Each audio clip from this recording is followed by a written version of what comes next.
अगर मैं आपको बता रही हूँ कि आजादी के बाद से अब तक अगर 400 मुसलमान सांसद बने हैं तो पसमानदा 60 क्यों बने हैं, जबकि 80% इनकी तादाद है। आप कह रहे हैं आंकड़े कागजी हैं, झुठला दीजिए कागजी हैं तो। नहीं मैं कह रहा हूँ देश की बड़ी आंकड़ों को, हमें भी मौका दें। आंकड़ों को तो आंकड़ों से ही काटेंगे ना, आंकड़ों को लफाजी से थोड़ी ना काटेंगे आप। मैं वही कह रहा हूँ। हाँ। देखिए जो आंकड़े दिए जाते हैं वो जमीन पे ग्राउंड पे पहुंचने चाहिए।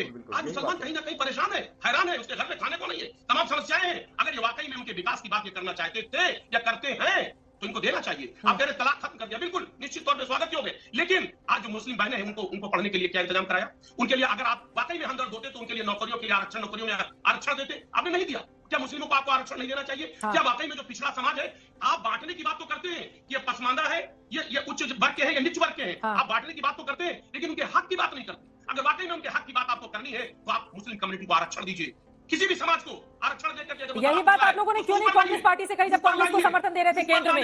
आज सच्चर कमेटी ने अपनी रिपोर्ट थोड़ी ना दी है सर, कब दिया है आप मुझे बताइए ना। सच्चर कमेटी की रिपोर्ट पसमानदा मुसलमानों को लेकर कब आई थी सामने? क्या आप दीजिए उनको आरक्षण जब आप केंद्र में सहयोगी रहते तो नहीं देते हैं। अब आपको बीजेपी से बड़ी उम्मीदें हैं।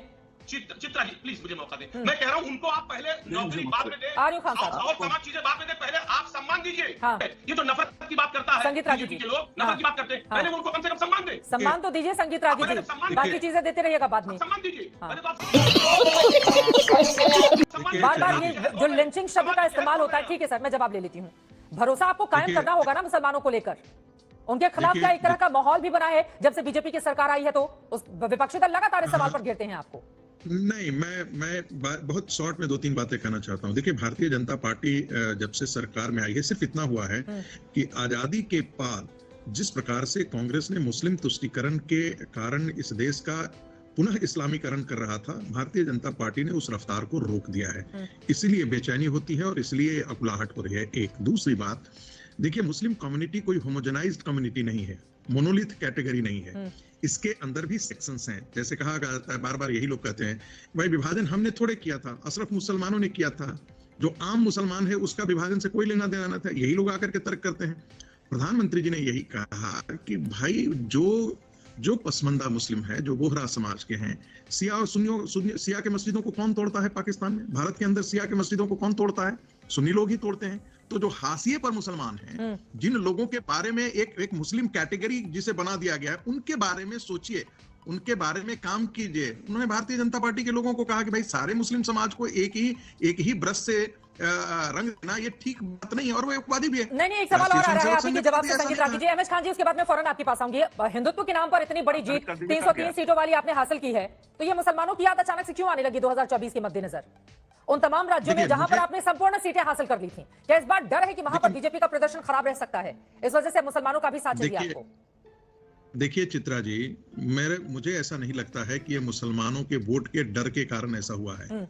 मुझे लगता है कि प्रधानमंत्री की जो राष्ट्र के बारे में नीति है कि सबका साथ, सबका विश्वास और सबके लिए प्रयास हो, ये उसी नीति का नतीजा है। इसमें बहुत ज्यादा राजनीति यदि आप पढ़ना चाहें, विपक्षी लोग स्वाभाविक है पढ़ना शुरू करेंगे, एमएस खान जी, लेकिन मूल बात यह है कि मुस्लिम समाज के अंदर भी कई कैटेगरीज हैं।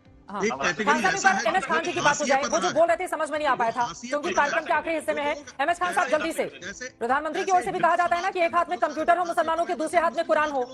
ये बातें भी अच्छी नहीं लगती हैं आप लोगों को? मतलब बीजेपी मुसलमानों के हितों की कोई भी बात करे, हर बात पर विरोध करना है। नहीं, किसने कहा ये बात? किसने कौन कह रहा? देखिए संगीत रागी जी बैठे हैं, ये घूम फिर के आके मुसलमान करने लग रहे हैं। सवाल आपका कुछ है, जवाब कुछ दे रहे हैं। अब अजीज साहब बैठे हैं, इनकी सरकार जब आई थी तब इन्होंने कहा था 16% आरक्षण मुसलमान को देंगे। क्या परसेंट दिया आरक्षण मुसलमान को? 2002 तो लगा रहे हैं। आप अपने गिरेबान में जाके देखा 16% आरक्षण देने को कहा था और नहीं दिया आपने। वीडियो अच्छी लगी हो तो लाइक करना और चैनल को सब्सक्राइब करना।